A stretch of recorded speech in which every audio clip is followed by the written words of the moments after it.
Iarabantsika rehetra manona ny fahasoavan'ny tompo Jesosy amintsika rehetra. Andraona androany aho zany a dia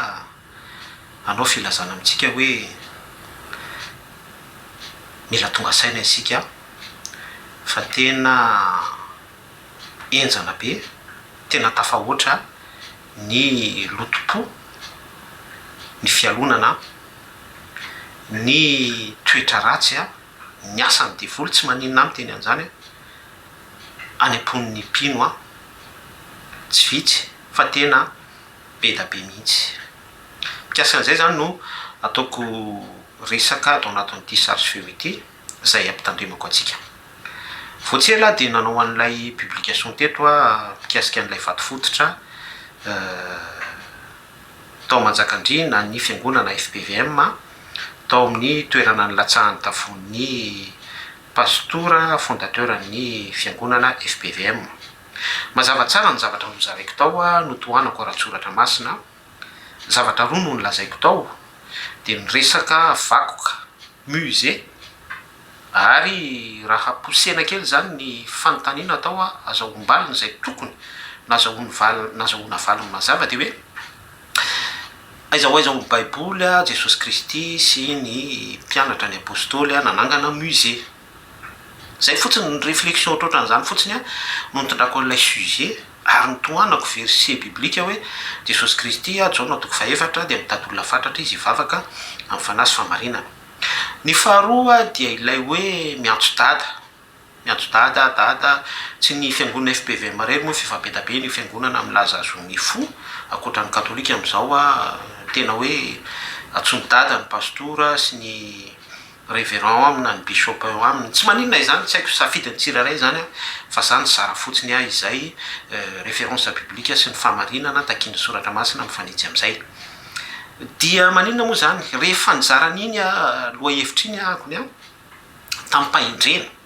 tampahindrena satria ilay fahendrena dia mibase foana amin'ny sitrapon'Andriamanitra sy ny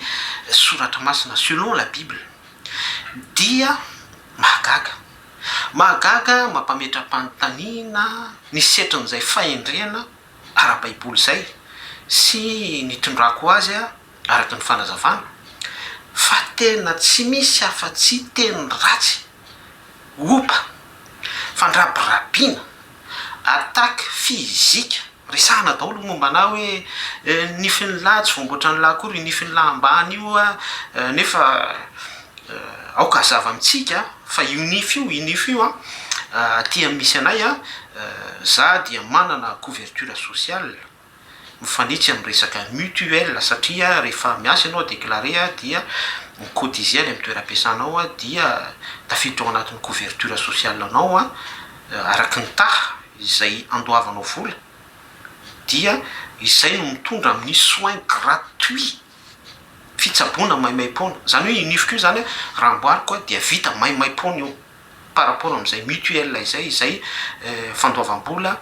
araky ny fanazavako tsotsotra teo izay. Fa ny tsy anaovako azy dia tsy priorité le izy eo amin'ny fiainako satria raha vita io nifiko io a dia mitondra anao any an-danitra avy io nifiko io raha vita isolo nifo io zany misy fanahin'olona be da be vovontsy ve zany zavatra izany tokony isaintsainantsika zany surtout hoe zava-panahy no zaraina amintsika fa indrena raha baiboly a minimum fanazavana tsotsotra ny amin'ny fivavahana amin'ny fanahy sy fahamarinana ny ainga tamina sujet hoe aiza ho aiza ny resaka famonjena sy ny resaka salut amin'izany fiazakazahana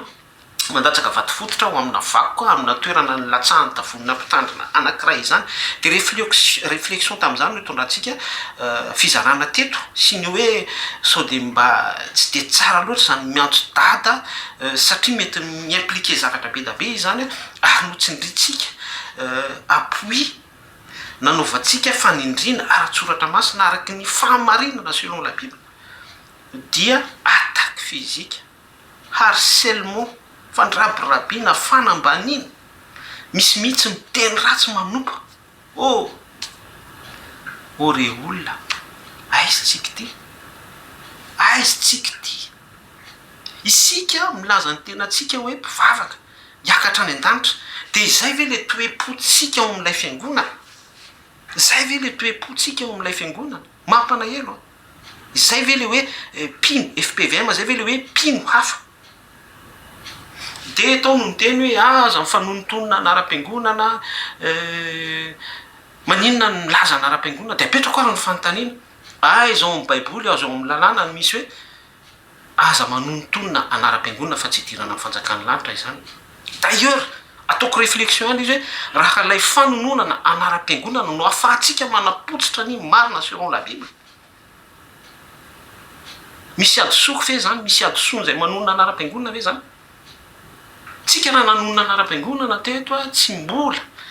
nandrapirapy fiangonan'olona mihitsy na hoe nanambanimbany fiangonan'olona mihitsy na niteny ratsy fiangonan'olona na nanondro fiangonan'olona anankiray hoe iny fiangonana iny de tahaka izao nasitsika référence diabolika.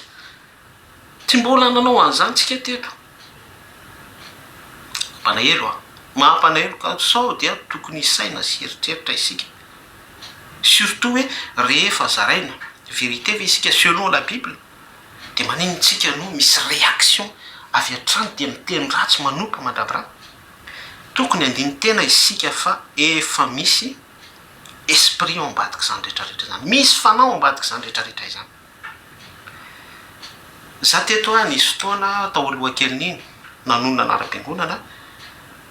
mikasika ny pastora Mayol mpitarika ny apokalypsy. Ary tsy indray mandeha any nanao an'izany resaka 2018 2000 firy ihany ko 2013 tsy fantako le hoe faminaniana tsy tanteraka sotrotr'izany reny nakakana dia ny mpiangonana atao ny mpiangona atao amin'ny apokalypsia tsy de nisy réaction be loatra hoe miteny ratsy sotrotr'izany sy fa misy mihitsy karazam-piangonana tahaka ny hoe nisy fotoana zao le resaka fito mahavalo iny nanonona ny fiangonana FM fois ziona tsy maintsy tafita de ohatrohatran'izay ihany koa la réaction miteny ratsy manompo any akamarony zany ny pino ao anatiny fa tsy fantatro mety olona compte fakoa reny fa mety tsy pino ao anatin'ilay fiangonana. Je sais pas.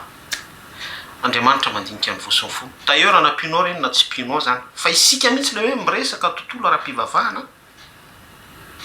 mikatraka ny fahamarinana ao kiroso any mitanteraka isika de maninona isika no tonga amin'izay toepo miteny ratsy mandrabiraby manao attaque physique miteny ratsy ny anaran'i Jesosy Kristy manao azo fahamenarana izay ora nefa zava-masina baiboly ny resahantsika.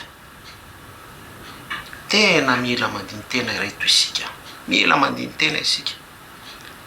Tsy aloha ve reto mifampitatana, tsy aloha ve reto manaiky fifantsiana, manaiky fifandrona, mandalina kely hoe tena ara-baiboly marina ny lazain'io lehilahy io na tsy ara-baiboly de valina mipahendrena tena hoe manao échange dialogue selon la Bible sy araka ny vokatry ny fanao anatin'izany tsika. Fa tsy hoe isika mpiangona amina toko-piangonana anankiray na anara-piangonana anankiray de rehefa voatonona ilay anara-piangonana na voatonona ilay mpitarika ao de amin'ny alalan'ny fanonona antsika n'ilay anara-piangonana sy ilay mpitarika ao ny anton'izay fanonona izay dia mba ahafahantsika mandrato ny tena fahamarinana ara-baiboly dia mipotra amin'izay se révéler amin'izay ilay toetra ny anatintsika mandroatra sy mivoaka farora daholo isika mitsipatsipaka tsy mahatombotsiraka. Fa za miteny atsika fa efa resaka esprit zany ka ny anton'ity piba ity dia fandiniha tena atao sika andiny tena andao sika hijery ny momba atsika fa so isika milaza fa efa feno fanamasina so milaza isika fa efa vovonjy so milaza isika fa tsy fantatro ny anara-piangonana ijoroantsika hoe ianona mandrakizay na tsy maintsy tafita na je ne sais pas kanefa kay vao misy zavatra kely fotsiny mahazo an'izao midambatsika tonga de mivoaka faroratra be isika, tonga de miteny ratsy isika, tonga de mitsipatsipaka be isika. Tena hay